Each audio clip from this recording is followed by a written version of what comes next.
Nikki Haley is, she's not finished talking about the Confederate flag. In a recent Washington Post op-ed, she defends those who love it, also slams what she calls outrage culture, saying, I know too many good people in South Carolina who think differently about the flag, but who are not the least bit racist. She also kind of like brags on where she stood when it comes to taking the Confederate flag down from the statehouse grounds in South Carolina. But I think it's important to remember that it actually took a white supremacist going into a black church and killing 9 human beings, 9 black Americans, for South Carolina's government to do this. She says today's outrage culture does not allow any gestures to the other side. It demands that we declare winners and losers. She says that attitude comes at a big price, and saying sadly she's not sure that in today's political climate we would have been able to remove the flag. And she also goes further, blaming it on what she calls media hysteria, saying that it makes it difficult to have thoughtful and prayerful dialogue with Confederate flag supporters. One more bit here. She says in South Carolina, as in much of the South, the Confederate flag has long been a hot button issue. Everyone knows the flag has always been a symbol of slavery, discrimination, and hate for many people. But not everyone sees the flag that way. That's hard for non-Southerners to understand, but it's a fact. But there's also another group of people. It's a group that today's outrage culture wants to either deny exist or to condemn in the harshest terms. These are people who do not see the Confederate battle flag in racial terms. And she says she doesn't agree with their view of the flag, but she respects them. This is the most standard political thing I've ever seen. It's a lie. Yeah, well, there's 2 parts to it. One is I'd like to have my cake and eat it too. Yeah. Now, while I abhor the Confederate flag because I'm going to run in a general election for president one day, and I don't want to lose a lot of votes based on that issue and lose all minority votes, because later I will tell you, hey, I'm a minority. In fact, in this piece, she talked about, oh, I'm Indian and my dad had a turban, and remember how wonderful minority I am. On the other hand, people who love the Confederate flag, they are the most lovely people on earth. I mean, they're just so good. It's all about heritage for them. It's the good people on both sides argument that her leader has already given us. Right. Exactly right. And then to Brooke's point about it being a lie, well, no, the Confederate flag stands for one thing only. It is the rebellion against the United States of America. That rebellion was done because of slavery. They have done a million BS excuses for it. There is no other explanation, and that's just a fact. Yeah, and it's so frustrating because it can always be broken down. I will give it to Southerners who believe that it was about states' rights. It was specifically about one state's right, the right to own black people as property. That was it. It was about a state's right, sure, one. Yeah. They were looking for one. They were looking to hold on to one right specifically. It wasn't like they were like, hey, you know what? We really want the state right for on euthanasia or smoking peyote.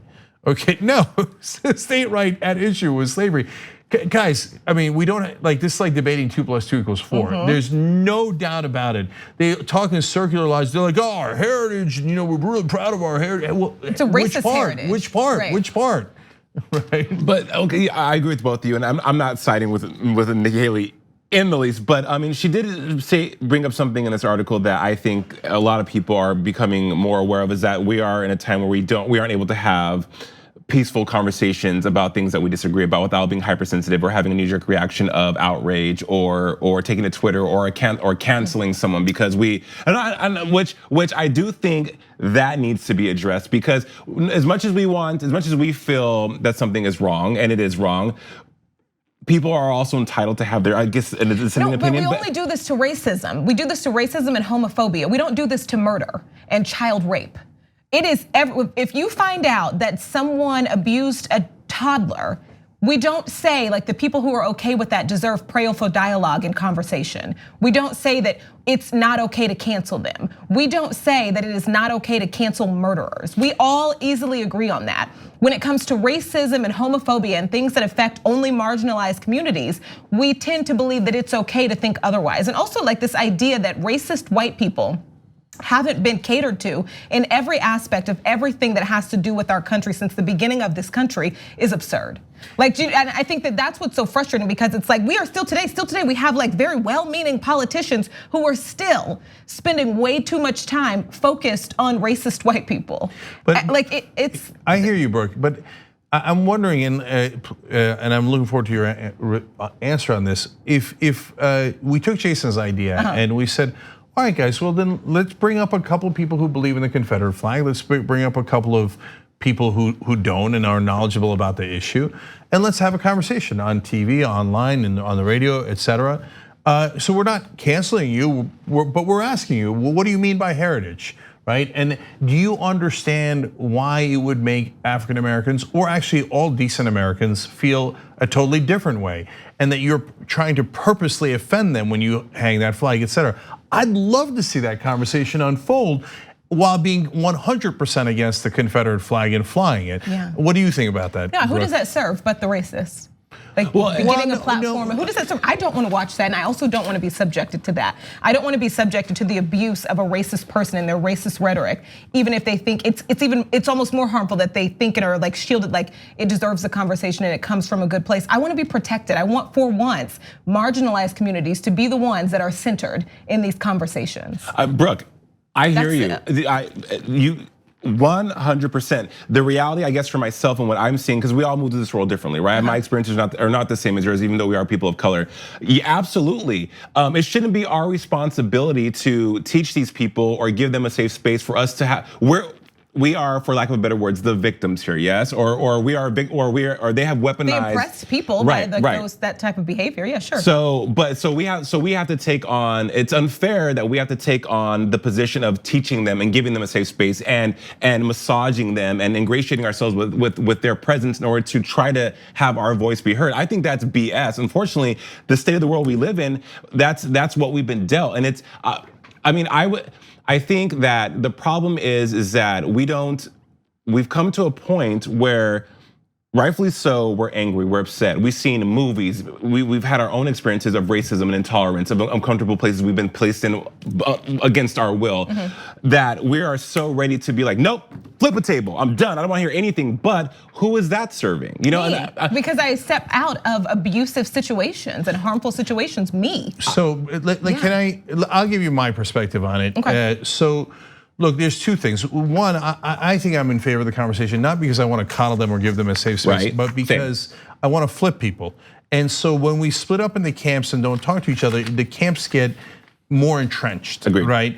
And so whereas if folks who believe in the Confederate flag heard that conversation, they might actually hear as someone who cares about civil rights say what's wrong with the flag and how it makes African Americans feel. And maybe for just some percentage of them, they might go, oh, well, I didn't think about that, right? And so, and Brooke, to get to my perspective on this. So, for example, I was born into a Muslim family, grew up Muslim. I'm agnostic now, but there's this ideology in America that is unfortunately very prevalent that Muslims are more violent than others, and that the religion is irredeemably violent. Okay, I think it's 100% wrong. Right. But I'm willing to take that fight anywhere and have a conversation with people who believe that, because to me it's very easy to defeat that, and I want people to hear it out, because right now we're not winning on that issue. That's your choice, though. That's the thing. I can't make that choice for you. That is totally your choice, but I wouldn't sit here and say that you have to listen to this or you have to. Oh, nobody do has to listen to it. But no, but I think that like by creating this environment, that's what needs to be done. Also, racists in the South who believe in this, they haven't been completely like blinded to like black people who believe the opposite. The greatest civil rights leaders that have ever existed all came from that area. You think none of them know who Dr. King is? John Lewis is still alive. Yeah. His district is Atlanta. Yeah. So you talking to us, talking to them, giving them a bigger platform to spew their hate, that just indoctrinates more people. That doesn't, they have been given every opportunity, and now we have Google, which is like, it's pretty amazing. Like they've been given every opportunity to be around people. It just coddles the same behavior and over again. Like there are no violent racists that can be brought over. It's absurd. Like it's better. So in a sense, I have a little bit a darker view of the country. Unfortunately, I wish it wasn't the case, but I think that and maybe you agree with this, that the spectrum on racism is much larger. Yeah. So there's the violent racists that you talk about. Yeah, they can't be won over, it's too late, etc. But that spectrum reaches a huge percentage of the country. Yeah. And so those conversations could actually help some folks on that spectrum, if not at the end of that spectrum. Yeah, I agree, Cenk. Brooke, you are not wrong. And I share your passion. It's okay, you don't have to coddle me to have it's your not own because opinion. you guys watching at home. I'm not coddling you because I think this is a very touchy subject for all people of color, be it black, Muslim. I just lean on the school of thought that I take responsibility for myself, and I feel that we are in a time now where if I can just, as you said, Cenk, reach one person that could alter the way they think or set them on a different path of thought in regards to racism or how they may feel about the Confederate flag or immigrants, then I'm doing all I can in the climate we're in to enact change. And to me, I think there's power in that. You are right though, it is a choice. I am making that choice to do. Right. The racists just, they don't deserve that conversation. And I think this comes from the idea that like, this is the only way we can fix things. But then so giving them this, doing that. You can do what you want to do and whatever makes you feel better and use your voice however you choose, you know? But that's about you and centering you. Which is not what she's saying. Right. For me at least. Thanks for watching The Young Turks, really appreciate it. Another way to show support is through YouTube memberships. You'll get to interact with us more. There's live chat emojis, badges. You've got emojis of me, Anna, John, JR. So those are super fun. But you also get playback of our exclusive member-only shows and specials right after they air. So all of that, all you gotta do is click that join button right underneath the video. Thank you.